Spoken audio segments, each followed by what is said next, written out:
Exit പോളുകൾ പുറത്തു വന്നു. UDF-നാണ് മേൽക്കൈ പ്രവചിക്കുന്നത് എല്ലാ എക്സിറ്റ് പോളുകളും. എന്നാൽ ഒരു കാര്യം വ്യക്തമായി പറയാൻ കഴിയും, ഒരു തരംഗവും കേരളത്തിൽ ഇല്ല എന്ന്. സർക്കാർ വിരുദ്ധ തരംഗം അലയടിക്കുകയാണ്. 100-ലധികം സീറ്റിന് UDF അധികാരത്തിൽ വരും എന്നൊക്കെയാണ് പ്രതിപക്ഷ നേതാവ് VD സതീശനും UDF നേതാക്കളും പറഞ്ഞുകൊണ്ടിരുന്നത്.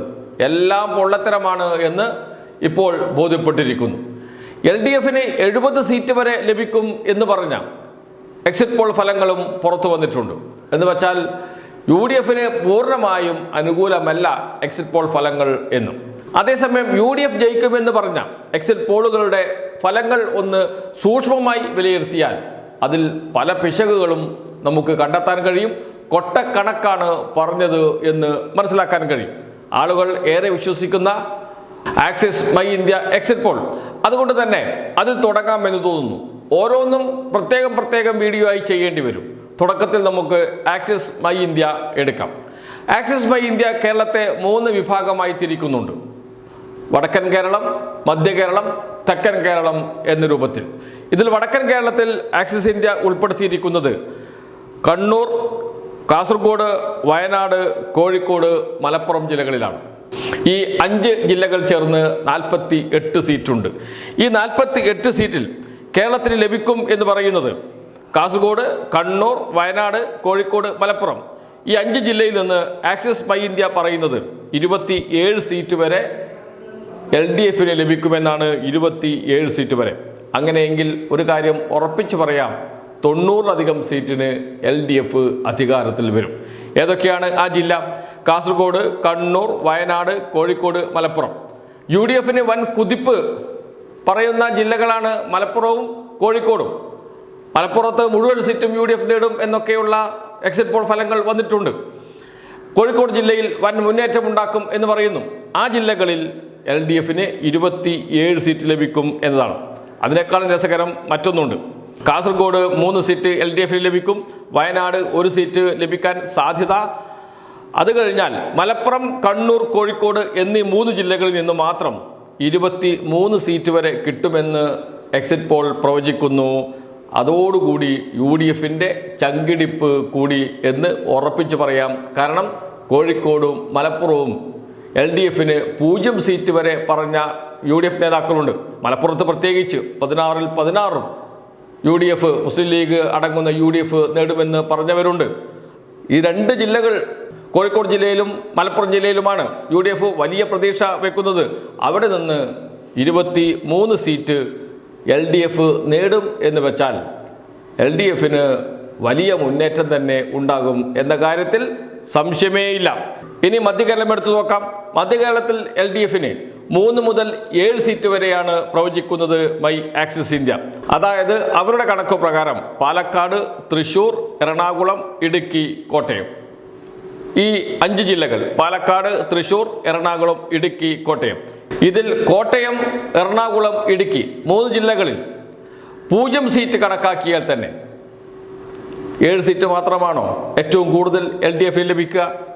തൃശ്ശൂരിൽ മാത്രം, തൃശ്ശൂർ ജില്ലയിൽ തൃശ്ശൂർ, ചാലക്കുടി, മണലൂർ 3 സീറ്റ് മാറ്റിവെക്കാം UDF-ന്.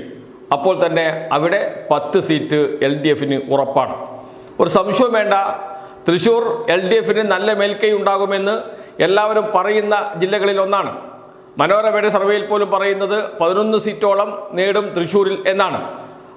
അവിടെയാണ് ഈ മധ്യ കേരളത്തിൽ ആകെ 7 സീറ്റ് പ്രവചിക്കുന്നത് മൈ ആക്സിസ് ഇന്ത്യ എന്ന് നോക്കണം. ഇനി പാലക്കാട് കൂടിയുണ്ട്. മൈ ആക്സിസ് ഇന്ത്യയുടെ മധ്യ കേരളം എന്ന് വെച്ചാൽ പാലക്കാട് ജില്ല കൂടിയാണ്.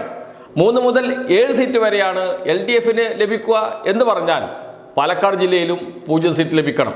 പാലക്കാട്, എറണാകുളം, കോട്ടയം, ഇടുക്കി ജില്ലകളിൽ 0 സീറ്റ് LDF-ന് ലഭിക്കണം. പാലക്കാട് 0 സീറ്റായിരിക്കുമോ LDF-ന്? ഇടുക്കിയിൽ 0 സീറ്റായിരിക്കുമോ LDF-ന്? എതിരേറെ പറയുന്നു എറണാകുളം ജില്ലയിൽ ഒരു സംശയം വേണ്ട, 4 സീറ്റിലേറെ LDF നേടും. കഴിഞ്ഞ തവണത്തെ സീറ്റുകൾ നിലനിർത്തും എന്ന കാര്യത്തിൽ യാതൊരു സംശയവുമില്ല. അപ്പോഴാണ് മൈ ആക്സിസ് ഇന്ത്യ പറയുന്നത് എറണാകുളം, പാലക്കാട്, കോട്ടയം, ഇടുക്കി എന്നീ ജില്ലകളിൽ 0 സീറ്റാണ് LDFന് ലഭിക്കുക എന്ന്. അപ്പോൾ തന്നെ മനസ്സിലായല്ലോ ഇതിൻ്റെ മണ്ടത്തരം. ഇനിയിപ്പോൾ തെക്കൻ കേരളത്തിലേക്ക് വരാം. തെക്കൻ കേരളത്തിലേക്ക് വന്നാൽ ആദ്യം തിരുവനന്തപുരം ജില്ല. തിരുവനന്തപുരം ജില്ലയിൽ ആകെ സീറ്റ് 14. കഴിഞ്ഞ തവണ UDFന് 1 സീറ്റ് കോവളം. ഇത്തവണ അങ്ങേയറ്റം പോയാൽ തിരുവനന്തപുരം സെൻട്രൽ കൂടി UDFന് ലഭിച്ചേക്കാം. അതോടൊപ്പം തന്നെ നേമം BJPക്ക് ലഭിക്കും എന്ന് തന്നെ പറയാം. അപ്പോഴും 13 സീറ്റുണ്ട്. എത്രയാണ് തെക്കൻ കേരളത്തിൽ മൈ ആക്സിസിൻ്റെ പറഞ്ഞിരിക്കുന്നത്? 18 മുതൽ 22 സീറ്റ് വരെ, മാക്സിമം 22 സീറ്റ്. 11 സീറ്റ് തിരുവനന്തപുരം ജില്ലയിൽ തന്നെ ആയല്ലോ. അത് കഴിഞ്ഞ് കൊല്ലം ജില്ലയിലേക്ക് പോയാൽ ചവറ, കുന്നത്തൂർ, കരുനാഗപ്പള്ളി, കുണ്ട്ര 4 സീറ്റ് മാറ്റിവെക്കാം UDFന്. അപ്പോഴും ലഭിക്കുന്നത് 7 സീറ്റ്. അപ്പോൾ 11, 7, 18. ഇനി ആലപ്പുഴയിൽ ഹരിപ്പാട്, അരൂർ, അമ്പലപ്പുഴയിൽ ക്ലോസ് ഫൈറ്റ് നടക്കുന്നു എന്നാണ് പറയുന്നത്. ഇത് 3 മാറ്റിവെച്ചാലും അവിടെയുമുണ്ട് 6 സീറ്റ്. 18ഉം 6ഉം 24 സീറ്റ്. എത്രയാണ് മൈ ആക്സിസ് ഇന്ത്യ തെക്കൻ കേരളത്തിൽ LDFന് കിട്ടുമെന്ന് പ്രവചിക്കുന്നത്? മാക്സിമം ഏറ്റവും കൂടുതൽ 22 സീറ്റ് മാത്രം. അപ്പോഴും കിടക്കുകയാണ് പത്തനംതിട്ട ജില്ല. അത് കൂട്ടാതെ അപ്പോഴും കിടക്കുകയാണ് പത്തനംതിട്ട ജില്ല. അത് കൂട്ടുന്നില്ല, മാറ്റിവെക്കാം. അവിടെയുണ്ട് 5 സീറ്റ്. 5 സീറ്റും LDFന് കഴിഞ്ഞ തവണ ലഭിച്ച സീറ്റാണ്. ആ 5 സീറ്റും UDFന് ലഭിച്ചാലും 24 സീറ്റ് നേടാൻ കഴിയും തെക്കൻ കേരളത്തിൽ മൈ ആക്സിസ് ഇന്ത്യയുടെ കണക്ക് പ്രകാരം തന്നെ. ഇതൊക്കെയാണ് കൊട്ടക്കണക്കാണ് ഈ സർവേ റിപ്പോർട്ട് എന്ന് പറയാൻ കാരണം.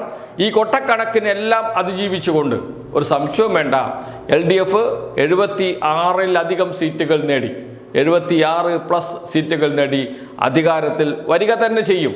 കാരണം കഴിഞ്ഞ 2021 എക്സിറ്റ് പോൾ ഫലങ്ങൾ നമ്മുടെ മുന്നിലുണ്ട്.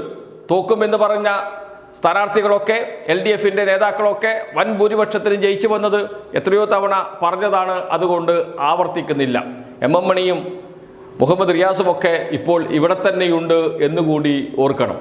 ഒരു സംശയവും വേണ്ട, LDF 3ാം ഭരണം ഉണ്ടാകുമെന്ന കാര്യത്തിൽ. കാരണം ഈ കണക്കുകളെല്ലാം എന്ന് വെച്ചാൽ എക്സിറ്റ് പോളിൻ്റെ കണക്കുകൾ സൂക്ഷ്മമായി പരിശോധിക്കുമ്പോൾ എല്ലാം കൊട്ടക്കണക്കാണ് എന്ന് ബോധ്യപ്പെടും. ഇനി നമുക്ക് അടുത്ത വീഡിയോയിൽ മനോരമയുടെ സീ വോട്ടർ സർവേയും പൊളിച്ച് കൊടുക്കാൻ പറ്റും. കാണാം നമുക്ക് അടുത്ത വീഡിയോയിൽ.